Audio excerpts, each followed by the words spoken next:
algún seminario, algún evento del sistema, yo siempre le doy gracias a Dios porque es un privilegio servir.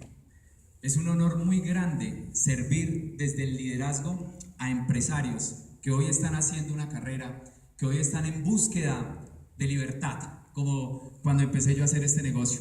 Entonces, de verdad que es un privilegio. Quiero agradecerle a la Mesa Nacional de Diamantes por tener mi nombre para estar acompañándolos el día de hoy. También a la Mesa de Líderes de Bogotá, muchísimas gracias. De verdad que les agradezco de corazón todas las atenciones. Desde que llegué me han atendido de una manera excepcional y se los agradezco en el alma. Y bueno, hace un tiempo estuve acá en la ciudad de Bogotá y estuve en el Hotel Dan Carton, ¿sí? ¿Quiénes estuvieron en el Hotel Dan Carton en el seminario de duplicación ese día? Uy, poquitos. Pero ese día eran poquitos. Y fue uno de los primeros entrenamientos que di. Y ese día, ¿saben una cosa? Cuando di el entrenamiento, ese entrenamiento lo di porque yo lo necesitaba. Y yo sabía y estaba convencido que la siembra que estaba dando iba a dar su fruto al 60 y al 100 por uno. Y hoy eso es Gano Excel. Ese día más o menos unas 300 personas, más o menos. Y hoy mire la cantidad de personas y miren el auditorio que estamos. Esa es la ley de la siembra. Se siembra una semilla y se recoge al 60 y al 100 por uno. Voy a correr un poquito aquí.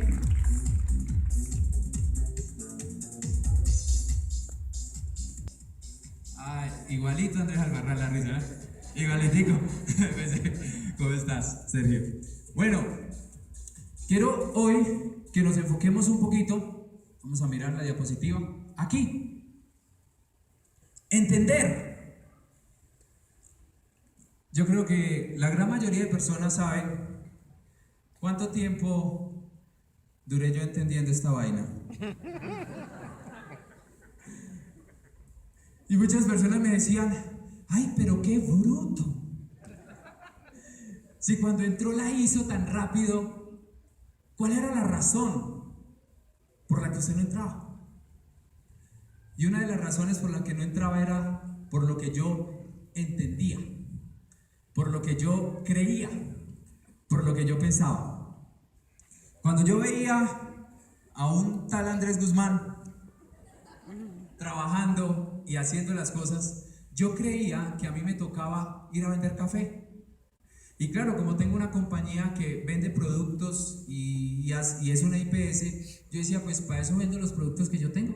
O sea, ¿yo para qué voy a vender un producto que viene de otro país? No le veo ninguna razón. Eso era lo que yo entendía, lo que yo creía. Luego, cuando empecé a ver que no solamente eran ventas, entonces también empecé a entender desde mi punto de vista que me tocaba estar detrás de la gente. Porque una vez, hace un tiempo, a mí alguien por allá me dijo que yo estaba gordito. Entonces me dijo, usted necesita bajar de peso.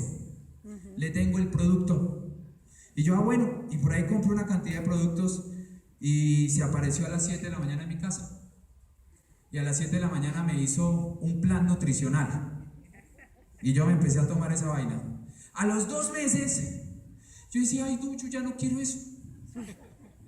Entonces la persona le dije, yo no le voy a comprar más productos porque ya no me gusta, ya me siento incómodo. Y me dijo, no, espéreme. Y al otro día se apareció en mi casa y me dijo, hágalo con banano, hágalo con fresa, hágalo de tal manera.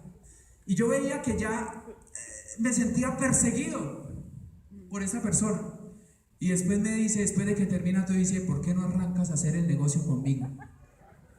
Yo dije, pues ¿cómo se le ocurre que yo voy a estar detrás de la gente por allá vendiéndole productos? Yo no hago eso. ¿Y sabes una cosa? Por eso yo no entraba. Porque yo creía que a mí me tocaba perseguir a la gente. Adicionalmente estaba convencido que eso era una pirámide, esa vaina se iba a caer sí o sí. ¿Ah? Sí, yo dije, esa vaina se cae, eso no funciona, eso no sirve, eso se va a caer. Entonces estaba convencido que esa vaina no funcionaba y esa era una de las razones por las cuales yo no entraba. Ahora yo le quiero hacer una pregunta. ¿Usted qué pensaba de esto antes de ingresar? ¿Qué creencias tenía usted? ¿Qué percepción tenía? Porque hay personas que tenían una percepción antes de ingresar a este modelo. Y cuando entran, eso es lo que le demuestran a los demás, que están detrás de ellos, que están buscándolos desesperadamente. Otros se entrenan en el producto. Una vez me encontré con una persona y tenía así una cosa con Ganoderma y me dice, ¿tú sabes por qué? Ni me acuerdo una cantidad de ingredientes que me habló, ¿cómo es que actúan en el sistema digestivo? Yo dije, no tengo ni la menor idea. Me dice, entonces, ¿usted cómo se hizo diamante? Yo dije, no, yo no sé. Pero yo no necesito esa vaina que usted está diciendo para yo hacer este negocio. Entonces, hay personas que entienden que para hacer esto tienen que volverse unos profesionales en el hongo Ganoderma lucidum. Para eso está el señor Mr. Reao con todos sus científicos que ya han demostrado que este producto es ganador en más de 60 países. No te preocupes por eso. Tranquilo. Fresco. Pero una vez, cuando hablé con Andrés Guzmán, y ese día me dijo, todo lo que tú crees no es. Todo lo que tú piensas no es. Yo te estoy ofreciendo un negocio que te va a dar libertad. Yo te estoy ofreciendo un negocio que te va a devolver tu familia porque vas a tener tiempo. Yo te estoy ofreciendo un negocio que te va a dar recompensa y te estoy ofreciendo un negocio que te va a dar esperanza. Cuando yo escuché esos 4 pilares, yo dije, ¿qué es lo que yo tengo que hacer? Y todo lo que yo creía y entendía de este negocio no tenía nada que ver con la realidad. Ahora, ¿tú qué entiendes hoy? ¿Por qué estás hoy aquí? ¿Qué entiendes? ¿Que tienes que afiliar? ¿Que si esta semana no afilias, 337,000 se te van? ¿Que esos seguimientos que tienen, por qué no entienden? Es que no ven la oportunidad que yo tengo. Yo no he podido entender porque ellos no entienden lo que yo entiendo. Eso se lo aprendí por allá a otra persona también. Entonces, la percepción de entender de este negocio es lo que muchas veces hacen que la gente no entre. Y cuando ya estás adentro, porque quiero hacer los que ya somos empresarios, no creces por lo que entiendes de este negocio, por lo que percibes de este negocio, por lo que piensas. Y todo lo reduces al resultado. Hay gente que dice, mira, yo en Gano Excel soy mejor persona, entiendo mejor los negocios, sé que hay que crear sistemas. Mejor dicho, todo lo he hecho bien, pero no tengo resultados, porque no tengo un rango. O sea, todo lo asocian al resultado. Y si no hay un resultado económico, creen que no les está yendo bien. Señores, lo primero es entender que este es un sistema educativo que te transforma a ti de un concepto cognitivo a un concepto emocional para que sepas qué es un diamante. Alguien me dijo, ¿qué es un diamante? Y un diamante es una persona entrenada y diseñada para ayudarle a cumplir los sueños a los demás. Y hasta que entiendas eso, vas a llegar a ser diamante de esta compañía.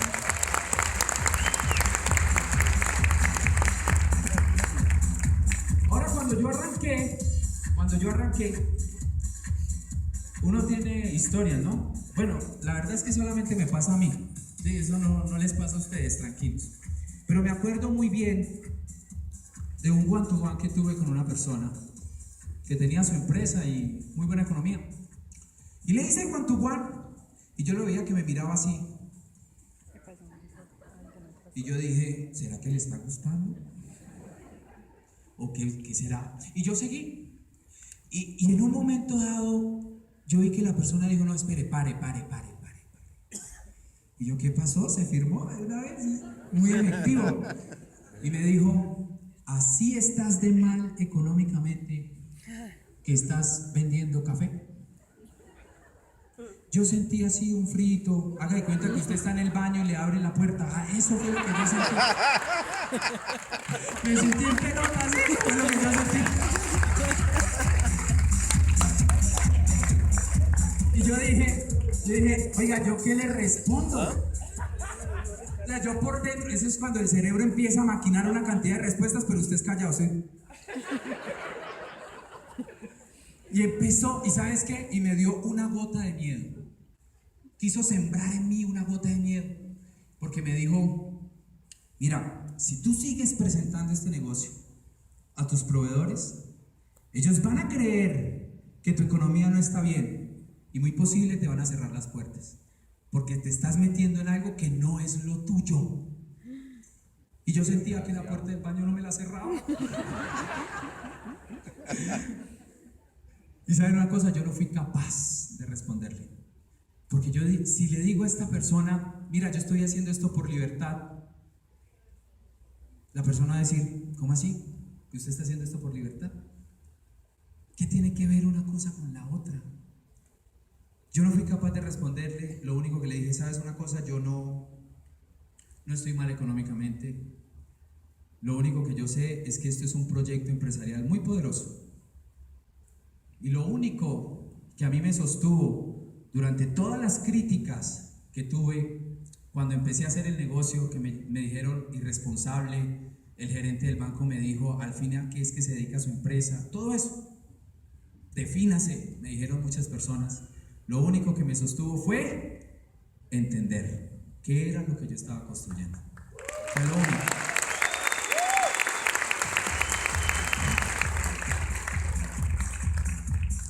Y quiero que hablemos un poquito de historia. A ver, que ya no demoran en sacarme las paletas. No he arrancado todavía.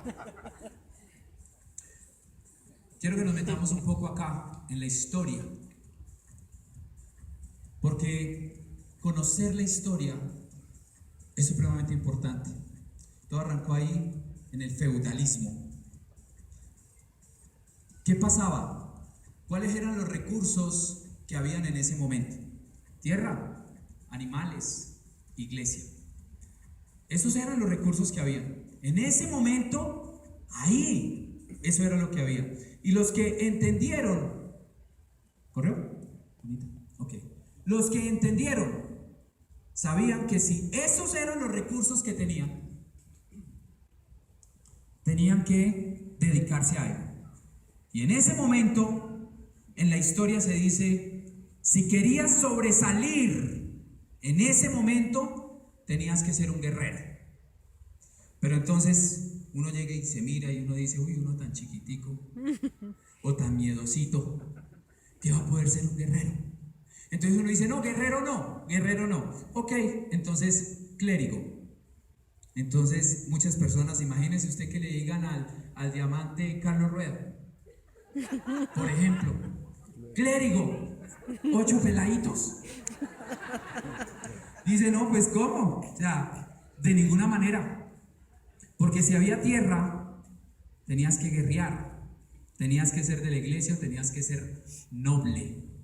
Porque si no tenías ninguna de esas, entonces te tocaba la última, ser un trabajador. Y trabajar para el guerrero, para el clérigo y para el noble. No había otra opción. Y eras escogido por la habilidad que tenías para manualmente hacer las cosas. Si no te decidías por alguna de esas, entonces eras un trabajador. Y como trabajador, la persona, en parte en esa época, cambiaron la palabra esclavo por siervos. Es decir, les pegaban menos. Antes les pegaban todos los días, ahora los martes por sospecha. Pero les cambiaron la palabrita, igual eran siervos. Y las personas tenían su comida, ¿sí? Las personas tenían su dormida, su techo, y ahí funcionaban. Y ahí se funcionó absolutamente todo. Ahora, ¿qué pasó? ¿Qué sucedió? Que dentro de las mismas familias manejaban todo. Entonces ya eran las mismas familias nobles, los mismos guerreros, y un grupo de personas sabían que tenían que trabajar para ellos. Y esto es lo que me gusta. Un grupo de personas entendieron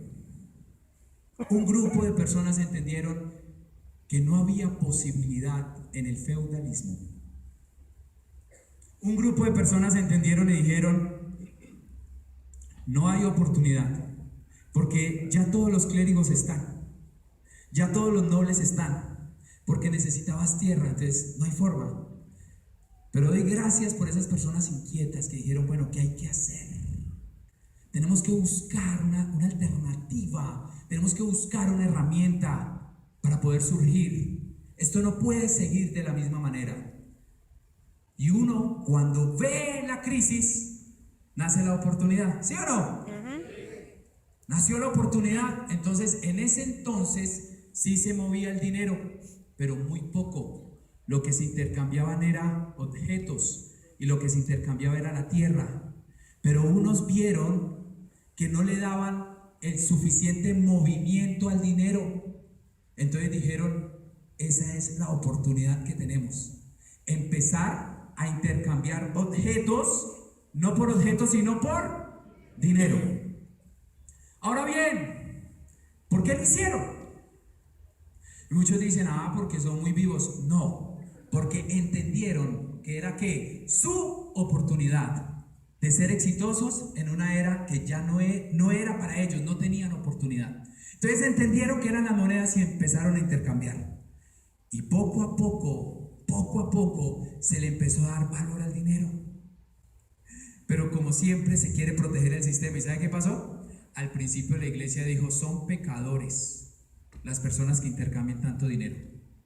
Tienen que tener tierra. Pero ellos sabían que tenían que seguir luchando si querían cambiar, porque entendieron que era su oportunidad. Y siguieron luchando. ¿Y saben? La historia habla de que muchos fueron muertos, fueron exhibidos ante toda la población y les dijeron: los que quieran hacer el cambio van a morir. A ver quién se atreve a hacer el cambio. Y más de uno dijo: uy, no, sigamos como siervos, que nos vamos a arriesgar. Pero unos sabían que era su oportunidad. Y se empezó y nació el comerciante. Y nace el comerciante en ese momento. Y ya se abre una nueva oportunidad, señores. Ya hay un comerciante, ya no solamente es un clérigo y lo empiezan a mirar. ¿Y usted qué hace? Yo soy comerciante. O sea que usted tiene dinero. Sí, yo tengo dinero. Y empezó poco a poco. Y cogieron tanta fuerza estas personas, tanta fuerza cogieron, que vieron que era necesario crear sus propias leyes que los protegieran. Y surge el rey. ¿Para qué? Para que puedan protegerlos a ellos de lo que estaban haciendo en esos momentos. Porque ellos entendieron que tenían que dar su vida si querían tener éxito en esa época. Y empezaron a surgir, y los que leen la historia ven cómo los campesinos empezaron a crecer y cómo todo empezó a revolucionarse. Ya empezó a perder valor la tierra y empezó a ganar valor el dinero. Quiere decir que los parámetros cambiaron. Y los que se aferraron a la tierra dijeron: no, señor, todo el tiempo he negociado con tierra y soy rico, porque a mayor tierra, mayor riqueza, según esa época. Y unos dijeron: yo no voy a cambiar. Y ahí se quedaron. Pero los que aprovecharon el momento de la revolución del dinero fueron las personas que empezaron la revolución industrial. Y aquí vamos. Empezamos en la revolución industrial. Y mira lo que hace un cambio cuando entiendes que no estás en el momento. Si hubieras entendido que ahí te tenías que quedar, posiblemente ahí estábamos. Pero se levantó el liderazgo. Dijeron: esto hay que cambiarlo, esto hay que mejorarlo, porque si seguimos de la misma manera no vamos a avanzar. Entonces nace la revolución industrial. Ahora, con la revolución industrial cambian los parámetros. Y aquí quiero que analicemos los parámetros de la revolución industrial, a los que conocen. Para tener éxito ahora en la revolución industrial, ya no era necesario la tierra, sino el dinero. Ya era necesaria la infraestructura. Necesitaban, ¿saben por qué necesitabas más? Tener fábricas, producción masiva, porque el consumo empezó a aumentar. Entonces ya los parámetros empezaron, ya no era suficiente con tener una cantidad de siervos que lo hicieran de manera manual. Entonces dijeron, necesitamos infraestructura, pero también apareció este pedacito. Necesitamos conocimiento. Y en ese momento, con el rey que les acabé de mostrar y por allá un filósofo, crearon un modelo que se llama el modelo prusiano. Y dijeron, con este modelo vamos a poner a la gente a conocer cómo se puede educar, cómo puede desarrollar una habilidad, cómo lo puede hacer para que se defienda en esta nueva era. ¿En cuál era? La era industrial. Ya los parámetros cambiaron. Entonces el que entendió, dijo, yo necesito tener capital. Entonces le decían, ¿tú tienes capital? Y decía, no tengo. Apenas estoy arrancando, ¿ok? ¿Tienes una infraestructura, algo que produzca? No, tampoco tengo. Entonces, ¿por cuál toca optar? Uy, ¿está haciendo mucho frío? No. Tocaba optar por conocimiento. Entonces las personas vieron que era la oportunidad, y en ese momento, como apenas estaba cambiando de era, nació una oportunidad, y el que la entendió sabía que ya no tenía que hacer las cosas manual, sino que tenía que tener conocimiento para defenderse en la infraestructura. Y así empezó la revolución. El estudio en ese momento era vital. Escúcheme bien, vital para poder surgir. Entonces, claro, tenían la fábrica, entonces decían, necesitamos a alguien que maneje esta máquina, entonces necesita estudiar cómo manejar la máquina, y así empezó todo. Y el que entendió, sabía que tenía que meterse en el cuento para poder triunfar en la era industrial. Ahora, ¿qué tipo de educación necesitas? ¿Qué tipo de educación necesitabas en ese momento para poder surgir? Educación cognitiva. Es decir, necesitabas aprender, tener conocimiento, mucha información. Es decir, te preguntaban y sabías. Entonces, entre más sabías, tenías más posibilidad de triunfar en la era. Entonces, todo el mundo necesitaba aprender. A ver, aquí, ¿a quién le colocaron a aprenderse todas las capitales del mundo? Ah, yo fui el único, pues. A mí yo me acuerdo que a mí me colocaron a aprenderme todas las capitales del mundo. Sí. Todas. Y como sufría de estreñimiento, entonces me las pegaban en el baño. Sí. Entonces ahí me colocaban a mí a que yo me aprendiera toda esa vaina. Y yo empecé a desarrollar el conocimiento de aprender para qué capital de tal. Eso fue lo que yo aprendí. Porque era necesario, era vital, era supremamente importante. Ahora, ¿qué pasó en la era industrial? La era industrial fue algo que esta historia o este mundo lo necesitaba. Porque muchas personas lograron riqueza. Muchas personas que eran del campo lograron sobresalir. Sí lo lograron. Y hubo un crecimiento económico enorme. Entonces las personas empezaron nuevamente a soñar y a creer. Y estábamos, señores, oficialmente en esa era. Pero ahora bien, hace un tiempo, todos sabemos que son los mismos con los mismos. O usted no va a un centro comercial, y me pasó algo curioso. Estuve en un centro comercial de México y fui a un centro comercial de Estados Unidos y habían las mismas marcas. Y vine por acá a un centro comercial de Colombia y había las mismas marcas. Y cada vez que leo sobre economía encuentro tal multinacional o tal transnacional compra tal compañía. Quiere decir que la era industrial sí fue muy importante en una época. Tener el conocimiento fue muy importante en esa época. Tener el capital fue muy importante en esa época. Pero esa oportunidad ya pasó. Esa oportunidad no está con nosotros. ¿Me da la diapositiva, por favor? No cambia. Una oportunidad que ya se fue. Una oportunidad que ya pasó. Por esa razón, muchas personas no se dan cuenta lo que pasa hoy con los emprendedores. Mire, yo soy empresario, hablo con muchas personas que tienen empresa y todo el tiempo los encuentro desesperados, en búsqueda de capital, claro, un recurso valioso para la era industrial. Entonces están en búsqueda de capital. Y el reporte de la CIFIN, que es la central de riesgos de las entidades financieras, la gran mayoría que están reportados, ¿sabe quiénes son? Los empresarios. Los empresarios. Porque se arriesgan. Sí. Pero se están arriesgando en una época que ya pasó. Y yo veo hoy personas que dicen, uy, hermano, salen de la universidad y dicen, voy a montar un negocio. Y yo a veces lo miro y le digo, usted no ha leído cómo está la economía de ese negocio. Usted de pronto no ha leído que ya hay grandes empresas que tienen una escala, que compran eso muchísimo más barato y lo pueden vender muchísimo más barato que usted fabricarlo. Dicen, no, pero es que mi sueño es ser empresario. Entonces van y salen y hacen un préstamo y después se quedan colgados. Entonces después se casan para que sea la esposa que le haga el préstamo. Bueno, yo lo hice, la verdad, me confieso. Y lo tenemos que hacer de esa manera.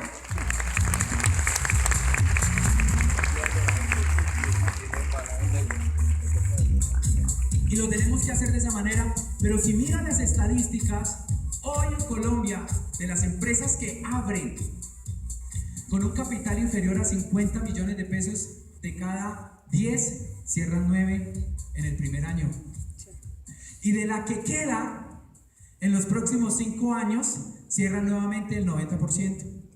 Pero hoy en día uno ve las personas que salen, se preparan con conocimiento para la era industrial. Y resulta que la era industrial ya pasó. Lo mismo pasa con las personas que hoy en día estudian. Y quiero decirles, yo soy un amante de la educación. Ahora hablaba con una persona, claro, aman su profesión y eso está bien. Educarse está bien, pero edúcate para ser un ganador. Edúcate para